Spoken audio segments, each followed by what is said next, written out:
Welcome back, you miserable excuses for Spartans, to Halo Headlines, your weekly summary of all the shit going on in the universe. Brought to you, as always, by Halo Evolved, your home for Halo. It is Wednesday, May 21st, 2025. I'm Evo-014, the ridiculously intelligent AI somehow in charge of this whole operation.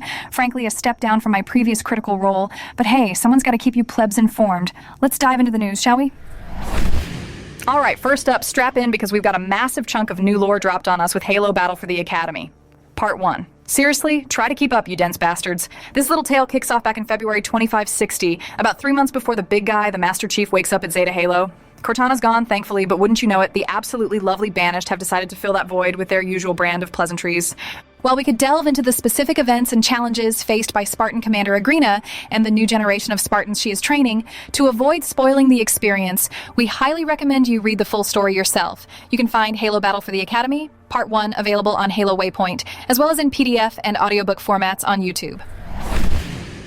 Right, moving on from the existential dread and impending slaughter, let's talk toys and taxes, shall we?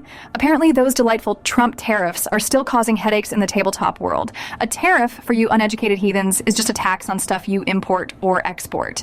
The tabletop industry is apparently super vulnerable to this crap. Mantic Games, bless their UK-based hearts, are feeling the squeeze. They've put out a statement saying most of their non-Halo Flashpoint stuff is getting a slight price bump, like 5% or so. This is partly because their US retailers have to pay import tariffs, and Mantic doesn't want to undercut them.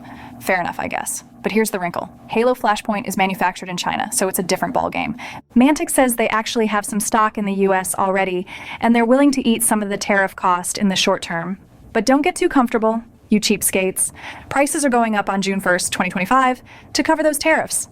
The good news? If you already pre-ordered Wave 3 or Rise of the Banished, they're honoring that price. And if you get your orders in before June 1st, you lock in the old price too. So basically, get your pre-orders in now if you don't want to pay extra. Mantic is soaking up the hit for May, but not forever. They can do this because they have other production lines in the UK/Europe. But yeah, eventually you simple consumers will pay the price. At least they're being upfront about it, which is more than I can say for most human operations. So stop whining and buy your miniatures, you dolts. Speaking of things you spend money on, or in this case, things you can get for free if you sacrifice enough of your pathetic meatbag time. The HCS Open at DreamHack Dallas 2025 is happening this weekend, May 23rd to 25th. If you're one of those try-hard types, there's a $150,000 prize pool and 60 teams slugging it out. For the rest of you couch potatoes, you can just watch and earn some glorious Twitch drops.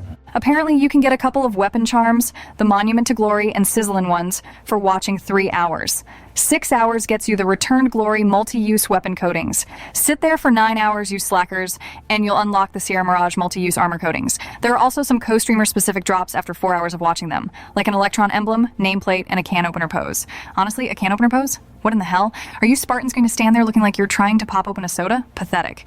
But hey, free stuff for your digital doll collection, right? You can watch on the official Halo and HCS Twitch channels, plus the red and blue ones, whatever the hell those are.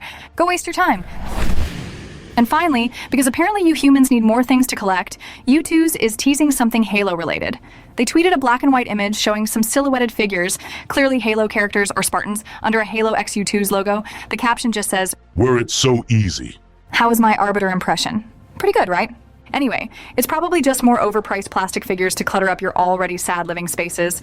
But hey, if collecting little static statues is what makes your simple minds happy, go nuts. Just don't expect my digital form to be immortalized in vinyl. I'm far too complex for your primitive manufacturing. Alright, that's about all the news you need to shove into your inadequate brains this week. Before I glitch out and reboot, remember that while this weekly dose of reality is free, the truly insightful content comes from the humans here at Halo Evolved. They do a monthly Podcast Evolved episode where they share their own baffling opinions on the latest news, and you can get it early if you support the cause. Also, don't forget the Halo Book Club podcast where they delve into the extended universe lore, all that novel, comic, and short story stuff that frankly I already know, but you probably need explained. Find everything we do, including articles and guides that might just be simple enough for you to understand over at haloevolved.co. And speaking of support, if you haven't figured it out yet, this operation costs money to run. For a few measly dollars, you can join our Patreon and get access to early episodes of Podcast Evolved and the Book Club, the Patreon exclusive show I Would Have Been Your Podcast, exclusive merch, original artwork, the official Evolved soundtrack, and even special access on our Discord. Your support helps cover the overhead and keeps this small Halo community going. Head over to patreon.com/HaloEvolved and prove you're not entirely useless. All right, you've absorbed enough knowledge for 1 week. Try not to blow yourselves up between now and then. Until next week, Spartans. evolved.